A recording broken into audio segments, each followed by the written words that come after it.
আমি সুনীল আর আপনাদের সকলকে ডিলাইটফুল প্লেসেস চ্যানেলে স্বাগত। কিছুদিন আগে এই চ্যানেলে দুটি জায়গার নাম দিয়ে আমি একটি কমিউনিটি পোস্ট করেছিলাম, যার মধ্যে ছিল কলকাতার ইস্কন মন্দিরের রথযাত্রা, আরেকটি ছিল মহেশের রথযাত্রা। আপনারা কোথাকার রথযাত্রা দেখতে চান সেটাই জানার জন্য বেশিরভাগ মানুষই কলকাতার ইস্কন মন্দিরের রথযাত্রা দেখতে চেয়েছেন। আপনাদের কথা মতোই আমি আপনাদেরকে কলকাতার ইস্কন মন্দিরের রথযাত্রা দর্শন করাবো এই চ্যানেলের মাধ্যমে। আর যে সমস্ত দর্শক বন্ধুরা মহেশের রথযাত্রা দেখতে চেয়েছেন তাদের জন্য আছে একটা ছোট্ট সারপ্রাইজ। আজ আমার গন্তব্যস্থান হলো শ্রীরামপুরের মহেশের জগন্নাথ মন্দির। এই মন্দিরের ইতিহাস আজ আপনাদের সাথে শেয়ার করবেন এই মন্দিরের সম্পাদক ও সেবায়েত পুত্র। আজ ওনার থেকেই আমরা জেনে নেব এই মন্দিরের ইতিহাস। হাওড়া স্টেশন থেকে শ্রীরামপুর যাওয়ার লোকাল ট্রেন ধরে চলে এসেছি মহেশের জগন্নাথ মন্দিরে। সামনেই দেখা যাচ্ছে মহেশের সেই বিশ্ববিখ্যাত রথ। এই রথের দড়ি স্পর্শ করার জন্য দেশ বিদেশ থেকে মানুষ এসে হাজির হন এই মহেশের জগন্নাথ মন্দিরে।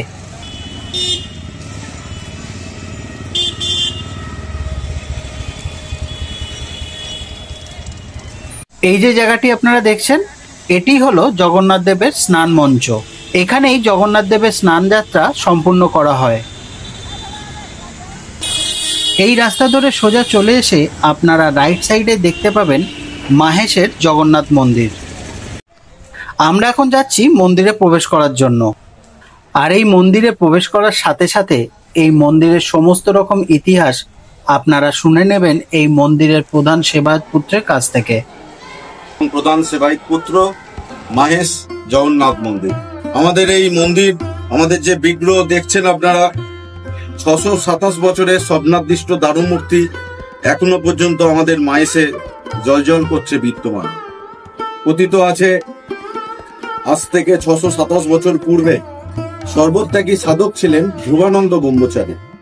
তিনি সারা ভারত পরিভ্রমণ করে ওনার মনের ইচ্ছা হল যে তিনি পুরীতে যাবেন এবং জগন্নাথ দেবকে স্বহস্তে ভোগ নিবেদন করতেন।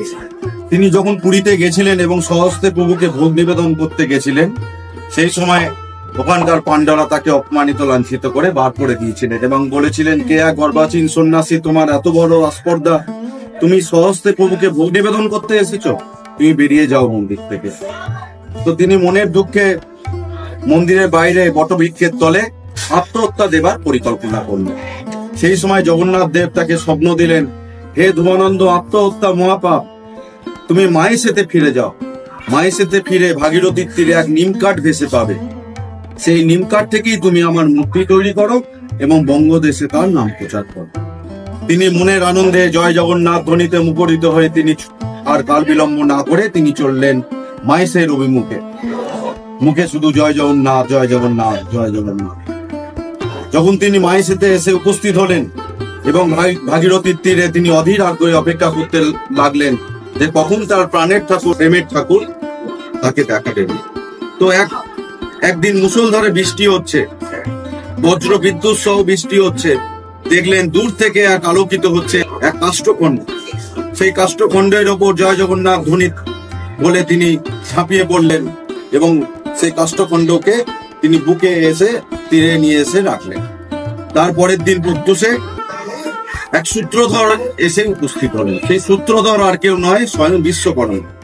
তিনি সেই সূত্রধরকে নির্দেশ দিলেন যে এক বড় ঘনশ্যাম রূপ তাকে তৈরি করে দিতে হবে, সেটি হবে জগন্নাথ দেবের রূপ। তার থেকেও ছোট অপেক্ষাকৃত রূপ হচ্ছে বলভদ্র দেবের রূপ এবং তার থেকেও অপেক্ষাকৃত ছোট হচ্ছে মা সুভদ্রার রূপ। সেই যে 627 বছরের স্বপ্নাদৃষ্ট দারু মূর্তি এখনো পর্যন্ত আমাদের সেই যে রূপ যে তৈরি হয়েছিল, সেই রূপই এখনো পর্যন্ত আমাদের মহেশে জলজল করছে বিদ্যমান। এটাই হচ্ছে মহেশ। মহেশ হচ্ছে পশ্চিমবঙ্গের প্রথম, ভারতবর্ষের দ্বিতীয় বৃহত্তম রথযাত্রা হচ্ছে আমাদের মহেশের রথযাত্রা। পুরীতে আপনারা জানবেন যে 12 বছর পর নব কলেবর হয়, পুরনো মূর্তি সমাধিস্থ হয়, নতুন মূর্তি স্থাপন করা হয়। কিন্তু আমাদের সেই 627 বছরের স্বপ্নাদৃষ্ট দারু মূর্তি এখনো পর্যন্ত আমাদের মহেশে বিদ্যমান আছে। এই মহেশে যে মূর্তি দেখছেন আপনারা, এই মূর্তিতে স্বয়ং চৈতন্য মহাপ্রভু হাতে স্পর্শ করে পুজো দিয়েছেন, স্বয়ং রামকৃষ্ণ ঠাকুর হাতে স্পর্শ করে পুজো দিয়েছেন, মা শারদা, ভক্ত কবি গিরিশচন্দ্র, কে না আসেনি আমাদের মাহেশের রথযাত্রা উৎসবকে কেন্দ্র করে। এবং আমাদের এই মাহেশের রথযাত্রা তো সারা ভারতবর্ষ বিখ্যাত, সারা পৃথিবী বিখ্যাত। এবং এই যে মূর্তি আপনারা যে দেখছেন, এই মূর্তি কিন্তু সারা not only India, not only Asia, in world এর মধ্যে সব থেকে ওল্ডেস্ট আইডল হচ্ছে আমাদের জগন্নাথ দেবের আইডল, হচ্ছে আমাদের সারা পৃথিবীর মধ্যে সব থেকে পুরাতন আইডল। এটাই হচ্ছে আমাদের মাহেশের বিখ্যাত, আমাদের মাহেশ এই হিসেবেই আমরা বিখ্যাত হয়ে আছি। আমরা প্রতি বছর ঘরা ঘরা গঙ্গা জল এবং 1.5 মণ দুধ দিয়ে ওনাকে স্নান করাই, কিন্তু তিনি অবিচল অবিকৃত হয়ে আছেন। এবং আমাদের যে রথযাত্রার সময় বহু মানুষের ঢল নামে আমাদের এই মাহেশে। সামনে আমাদের 628তম বৎসর আমরা উদযাপন করতে চলেছি রথযাত্রা উৎসব। আমি সবাইকে জানাই সাদর আমন্ত্রণ, আপনারা আসুন, আপনারা এসে দেখুন। পুরী হচ্ছে নীলাচল, মাহেশ হচ্ছে নবনীলাচল। এটা কোনো ব্যক্তির দেয়া আখ্যা নয়, স্বয়ং চৈতন্য মহাপ্রভু বলে গেছেন। আমাদের প্রতিদিনের প্রসাদ সেবা হয়।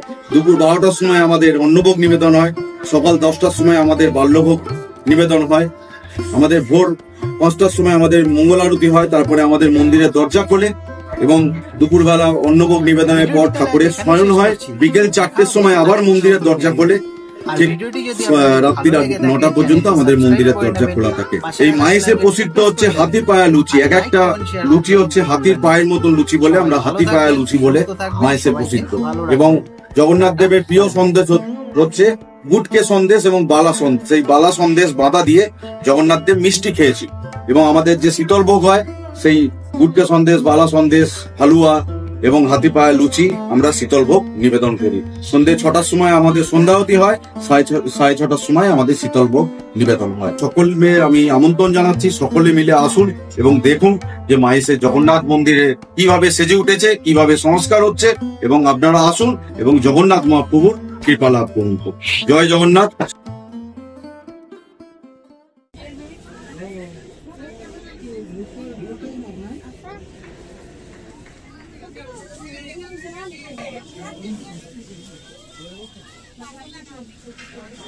এই মন্দিরের সমস্ত শুভ অনুষ্ঠানের নিয়মাবলী এখানে দেওয়া আছে এবং তার সাথে কত মূল্য লাগবে সেটাও দেওয়া আছে। আপনারা ভিডিওটি পজ করে দেখে নিতে পারেন। মন্দিরের সময়সূচি এখানে দেওয়া আছে। আর আপনারা এই মন্দিরে যোগাযোগ করতে চাইলে এখানে ফোন নম্বরও দেওয়া আছে। ডেসক্রিপশন বক্সেও আপনারা ফোন নাম্বার পেয়ে যাবেন। মাহেশের জগন্নাথ মন্দির দেখে চলে আসুন জগন্নাথ ঘাট দর্শন করার জন্য। প্রথমেই পড়বে একটি শিব মন্দির, যা দেখে আপনারা বুঝতে পারবেন মন্দিরটি বহু বছরের পুরনো। অতি প্রাচীন এই জগন্নাথ ঘাট। না জানি কত ইতিহাস জড়িয়ে আছে এই জগন্নাথ ঘাটের সাথে।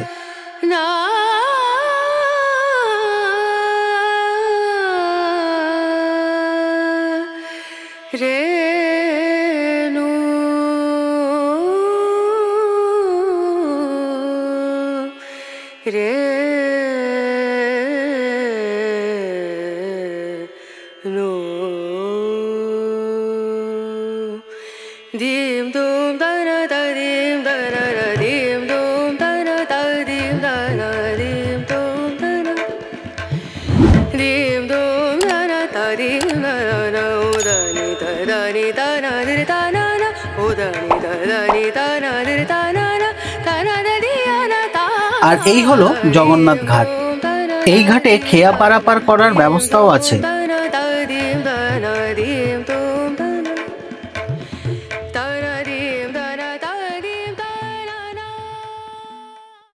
ভিডিওটি তাহলে আজ এখানেই শেষ করছি। দেখা হবে আর একটি নতুন ভিডিওয়ে।